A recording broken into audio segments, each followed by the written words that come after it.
Hello everyone, it's Turnro here to bring you the next video in my series of how to make cinematics using the Warcraft 3 world editor.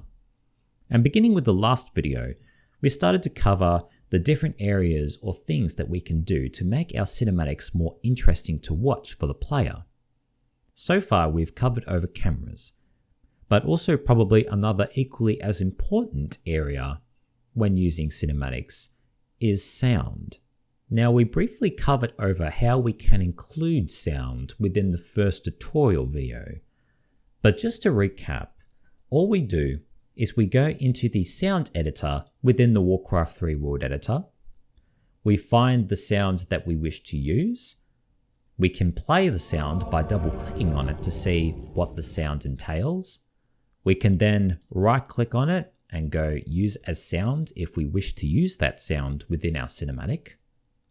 And then we simply go into the trigger editor and we go into the cinematic where we want to use the sound. And within the cinematic trigger, we simply go to new action, S for sound, and we simply just use play sound, and we can select the sound that we wish to use depending on what we've specified within the sound editor. Now, in some cases, this is all you actually need to do if you just want to play a sound once and be done with it. But there is actually a lot more you can do with sounds than just simply playing them just outright.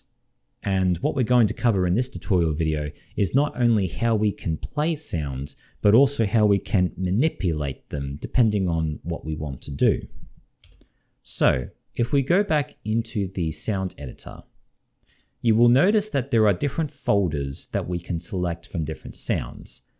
And these folders allow us to use any sound file that is contained within the actual Warcraft 3 game. Now, it would be too time consuming to go through what each of the folders actually contain, but just to briefly recap from experience, the main folders will include the following. So you have your spell sound folders. And these contain the sounds that are played whenever a spell animation is played within the game, such as if you want the sound for Blizzard. You simply click on spells. Blizzard is a human ability, so you click on human, and then you find Blizzard, and then you are able to play the sound, and you are able to incorporate them as if you wish. Another folder which I commonly use is under sound with ambient.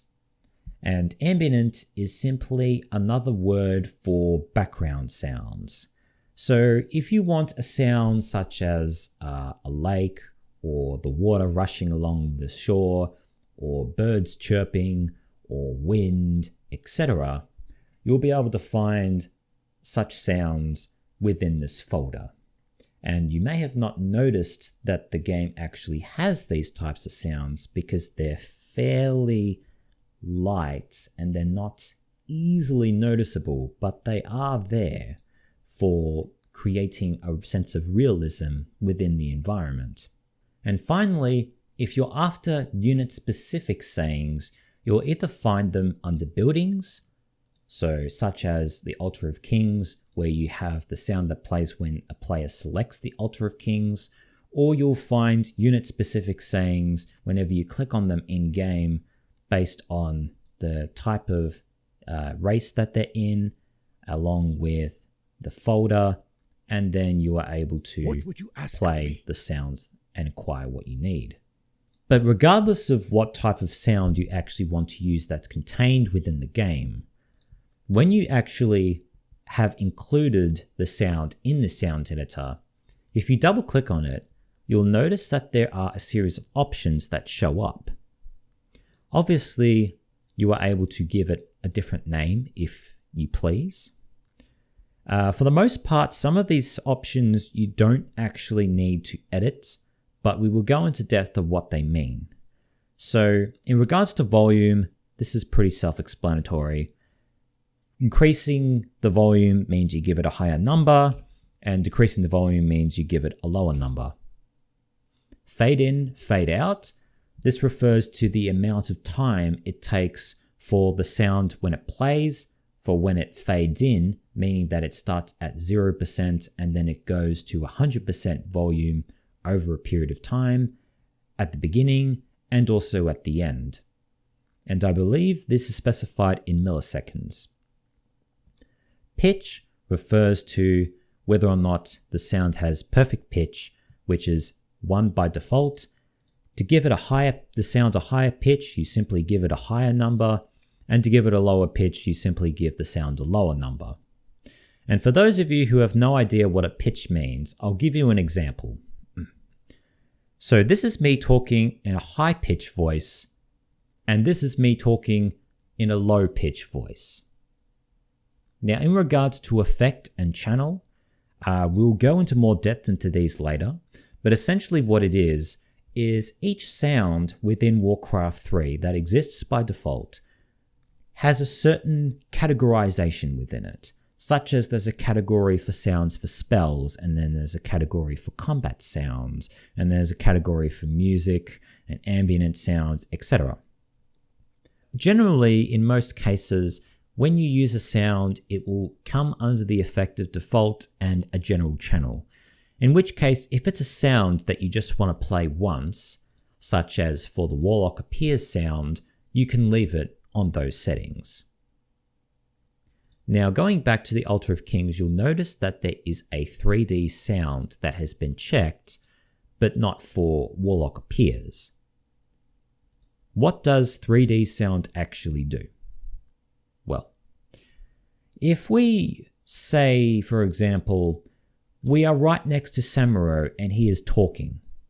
Because we are right next to him, we'll be able to hear him nice and clear. If, however, Samuro decides to talk to us and we are a fair distance away from him, we won't be able to hear him rather clearly. And thus, if we wish to create this sort of effect in the game itself, this is what 3D sounds actually accomplishes. So a 3D sound means that you are able to attach it to a unit or assign it to a specific area in the map, and the game will automatically adjust the volume of that sound depending on where the player is in respect to where the sound is. So if the player happens to be in the same location where the sound is playing, which is on Samuro, the player will hear the sound just fine, and if the player is at a fair distance, then they'll only be able to partially hear the sound, or the sound will be at a decreased volume, and depending on how far away the player is, the player might not even be able to hear the sound at all. So going back into the sound editor, we can simply select on different tags. So 3D sound, stop when out of range, means that the sound will not be able to be heard if the player reaches the cutoff distance. And looping is pretty self-explanatory. In most cases, you can leave it as off. Now, these settings for the most part you can leave, but they simply refer to the actual ranges the player needs to be before the sound of the 3D actually starts to take into effect, such as how far the player needs to be before the volume of the sound actually decreases, etc. Now, in regards to 3D sounds, due to the recent Warcraft 3 patches that Blizzard has released, it has broken quite a few things in how the sound works. And there is currently a bug at the moment, as of October 2019, where 3D sounds will not actually play if you specify them within the triggers unless they are of a specific category. So if you wish to use 3D sounds, the best advice I could give is make sure that you select spells as the effect and then animations as the channel. In which case, if you use a 3D sound and you have the min and max and cutoff distance specified, it should play properly. But in regards to playing 3D sounds using the trigger editor, all you need to do is going into new action. Under sound, we have a play sound, but we also have play sound on unit or at point. And so if we want to attach a sound to the location of a unit, regardless of whether or not where they are on the map, then we can simply just go play a 3D sound at 100% volume attached to fake samurai. Or alternatively, we can go into play at point, where we can play the Altar of Kings at 100% volume located at the center of this region. Now, both will achieve the same result depending on if you want the sound to be attached to a specific point on the map or on a unit. There are multiple different things that we can do in order to alter the sound and how it works. To briefly go through all these settings, you'll notice that some of them say play sound from offset. An offset means that you are able to start playing a sound while skipping the first so many seconds of the sound. So if it's a really long sound file and you want to skip the first 10 seconds, then you can easily do that. With some of these sounds, you will also be able to specify the volume of it, which you will also have remembered within the sound editor. If we go to double click on the sound, we are also able to edit the volume here. Generally, I've found that it is much easier to work with sounds if you alter the sound of the volume while you're actually playing it within the triggers, rather than when you are including them within the sound editor. Because it means if you have to go back and use the sound, you're going to remember that it's always going to be at full volume. And if you need to have the sound play at a decreased volume rate, then you can specify that within the triggers. But of course, that is just my personal preference. Different sound options that we can do. You can set the volume of the actual sound itself, and you can also set its pitch and assign it to a specific unit, etc. Please note that if you are making use of some of these actions, such as set music volume, you'll notice that this trigger action allows you to set the volume, but it doesn't actually play the actual sound. And in which case, if you are going to use a command like this, then you will need to make sure that this actual action is called before you actually play the sound. Such as if we go to play Altar of Kings attached to fake samurai.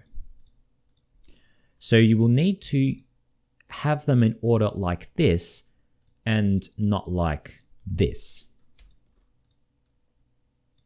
Now, deleting those and going back into sounds, there's a lot of different options that you can use in regards to specifying what you want to do with sounds. It's recommended that you simply go over them to see what they do. Some of these will be relatively triggered versions of options when we were back in the sound editor, such as specifying a cutoff distance for a particular sound, specifying the pitch, setting where the sound is going to appear on the map, etc. Now, so far we have gone over sounds in which are provided automatically by the game. But there may be a time where you wish to use your own sounds, such as sounds that do not exist in Warcraft 3 that you have included within the actual map. So first of all, a sound that does not exist in the game that you wish to use needs to be included within the import manager, where you simply go right click on the white space and go import file, which will allow you to select the file from the location on your computer. And then you simply have the sound here. Now, when you do import the sound for the first time, it will say something along the lines of Warcraft 3 imported. To make things more easily readable, you simply just go in to the sound and just delete that first part and click OK. And then within the sound editor, you simply scroll down to where it has imported. And then you simply go use as sound. So from here on, the way you would use the imported sound is exactly the same as if you used the sound normally, or a sound that exists normally in Warcraft 3. Now, another type of sound that we can commonly use for cinematics is to do with music, in regards to background music that plays during the cutscene. And the way you include music within your cinematic is as follows. So you go into the trigger editor, and then depending on when you want to play the music, preferably at the start of the video, where we go to here, we go to action, we go S for sound, we go play music theme. And then from here, we are able to select from all the different music sound files that exists within Warcraft 3 and select accordingly. Alternatively, if you wish to make use of your own background music, you can select them from the imported list area, providing that the file first exists within the import manager, of course. And for this example, we're going to play the Orc theme. Now, it's important to note that there are different actions when it comes to setting music, and you need to be aware of what each of these does so that you don't create issues for the actual map itself. So there's a couple of other commands that you can see. One of them is to do with set music list. This is not what is required for what we're going to do, because setting music list refers to changing the actual background music for the actual gameplay aspect of the game. Alternatively, there is also another command called set music, which, depending on within the sound editor, it is possible to right-click on a sound file, such as Orc theme, right-click on it and go use as music, and then select it from the list. Now, it may look like that play music and play music theme do the exact same thing, but it has different applications on the actual game. Play music refers to erasing the background music of the game and having a single song play, and play indefinitely, which means that once the song ends, it will play it again until you specify otherwise within the triggers. Now, we don't want to actually change the background music of the actual game, we just want a music sound that plays during the actual cinematic itself, and thus using play music theme is more appropriate. Another nice feature when it comes to using play music theme is that the music theme song will actually stop playing once the turn cinematic off action has been used, which is exactly the kind of effect that we want, because it means we don't have to remember to stop playing the music once the cinematic ends. For this reason, when it comes to using play music theme, remember to only use it once you have called the turn cinematic mode on action, because what will happen is if we have this play music theme occur before cinematic mode is turned on, then what will happen is that the sound will play and then cinematic mode will be turned on, and then the theme will not play at all. So remember to have it within the actual bulk of the cinematic actions itself. Another nice thing you can do in regards to using sound for music is that if we go back into the trigger actions, you can specify the volume of the actual sound itself, in which case we can set it to 100% if we want to. If you need to have the sound stop within the actual cinematic itself, then there's a couple of things you can do in order to achieve that. There is obviously a stop music theme action, but alternatively, the most easiest way on having the sound stop to make way for another new sound is simply just to call the play music theme action. And finally, it's worth noting that if you require the sound to play multiple times over the course of the cinematic, because the length of the cinematic itself is longer than the actual duration of the music theme, then you simply just repeat the action within the trigger. So an example would be the sound plays for about a minute. So we have a wait action within the trigger which waits 60 seconds. Simply we just include another action later on in the trigger which orders the song to play again. Now the last main area that is worth covering over when it comes to the sounds is the different ways that we can change the volumes of the sounds. Not necessarily change the volume of the individual sounds, but changing the volume of the sound depending on the category.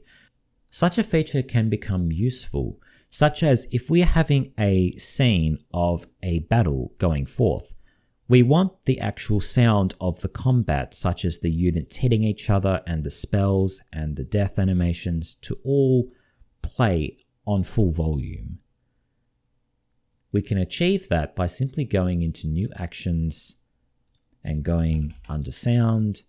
We go set volume channel.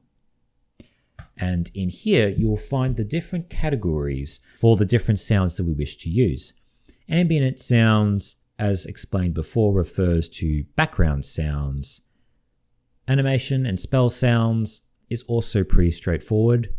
Combat sounds, it can be confusing to associate them with animation and spell sounds, but essentially combat sounds specifically refer to the sounds when a unit hits one another in combat. Now fire sounds and music sounds are also straightforward.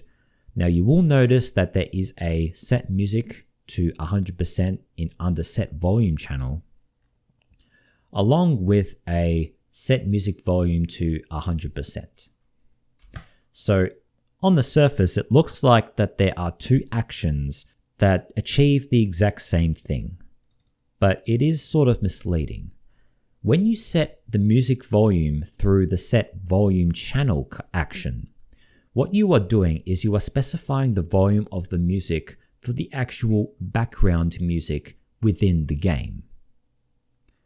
Whereas alternatively, set music volume action refers to what volume you want the music to be when you make use of the play music theme action. So thus, if you make use of this action to specify the volume of the music, you'll find it has no effect. And thus, what it is recommended that you do is you simply generically just always use set music volume when using set music theme. Going back into the different categories, of course, if we go to the set volume, other areas include movement sounds. So these are the sounds, for example, if a unit is moving and they play a sound whenever their foot steps on the ground. You may have not noticed these sorts of sounds because they're fairly light, but they are there, and you can emphasize these types of sounds, such as if a knight is riding a horse, to really emphasize these sounds. Unit response sounds and unit interface sounds.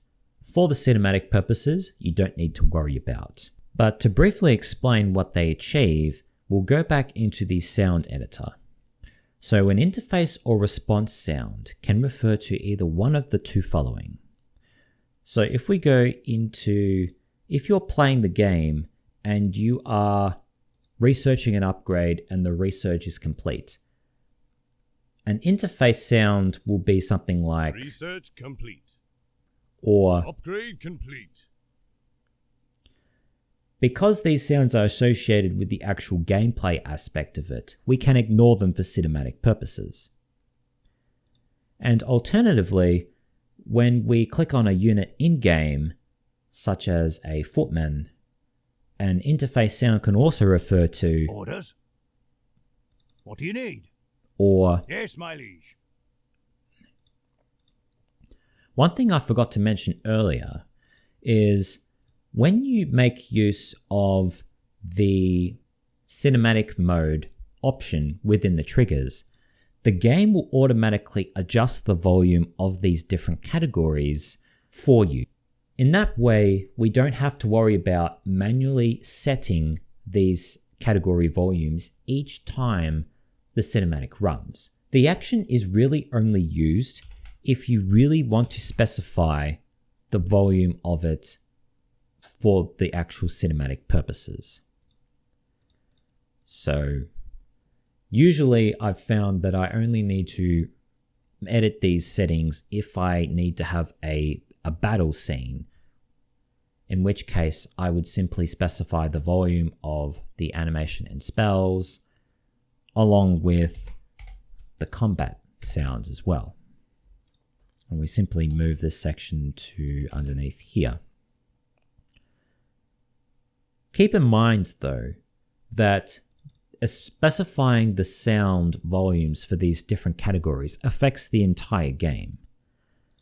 And essentially what will need to happen is you will need to include an additional action at the end of the trigger to reset the sound volumes back to normal, because we only want to alter these sound volumes when the cinematic is actually playing.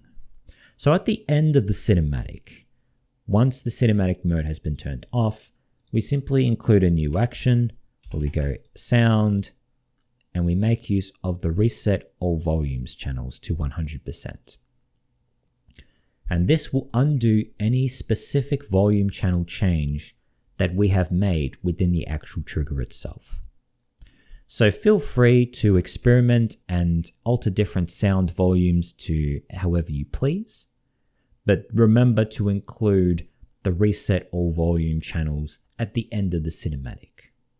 So now that we have included the different sound settings that we wish to incorporate within the actual game, such as setting the theme of the music and setting its volume to 100%, along with setting the different volumes of the different channels, such as the movement sound, we can now save that and we can now play the cinematic to see what kind of effect it will have in game. So we will move Turnro into the rocky region as per usual, and then when the cinematic starts, you'll notice that the background music plays as expected, along with the faint sound of footsteps as Turnro is moving to the specific region. Now you would have noticed that aside from the background music, there hasn't been much that has changed about the actual cinematic itself. And that is because the Warlock Appears sound was included within the first tutorial video and is pretty much the only sound at the moment that we wish to use for the purpose of this cutscene. Overall, this tutorial video was more focused on the different types of sounds that we can use, such as music, and how we can manipulate and control those sounds depending on what volume we want and whether or not we want the sounds to be 3D sounds, etc. So that pretty much wraps up this particular tutorial video. There is one area of sounds that we have not covered in this tutorial video, which is to do with dialogues. And the reason for that is because that specific aspect will be covered in the next tutorial video. So overall, I hope you guys enjoyed this video. If you did, feel free to give the video a like or subscribe to my YouTube channel so you can be informed of the next tutorial video that will be coming out. But until then, I'll catch you guys next time. Bye now.